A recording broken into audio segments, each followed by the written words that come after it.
Okay, so now we've got our translucent marker paper, and I put in my printout, and it's a little hard to distinguish everything, but we're not going for just an exact copy. I'm just using that as a basis, and I'll just start sketching over it. Let's go into fast forward mode now so you don't have to watch me sketch because it might take a while.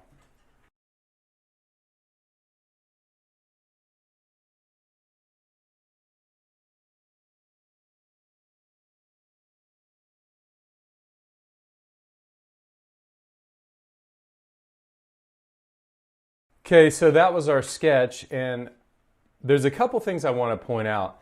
First of all,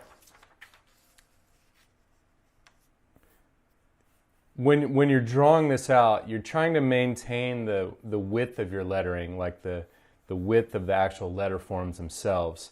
The other thing is, unless you have like really bouncy, kind of kidsy, playful type, you want to maintain either a straight line or a nice arc to your lowercase letters.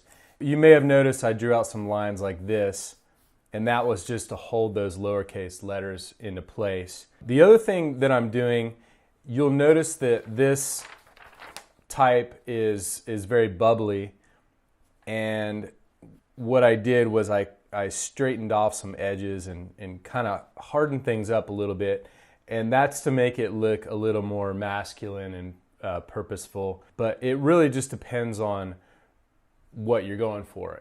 So there's one other trick I want to show you that I learned in design school that's really, really underrated, and you'll probably get a lot of use out of it, especially if you're new to sketching and you're having problems with proportion.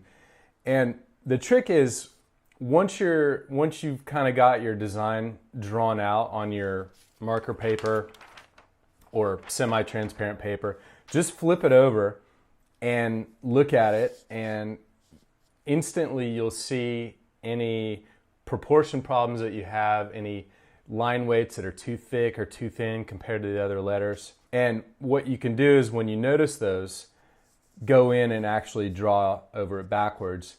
And there's two reasons this works. One reason is that your mind does something funny when you draw.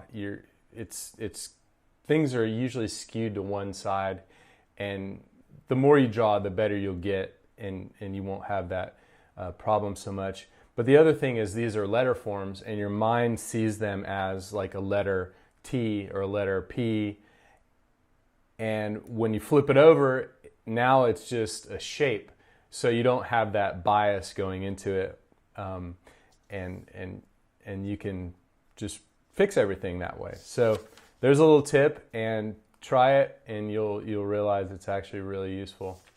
So now what we're going to do is scan this, and I'll draw all the vector lines in Adobe Illustrator.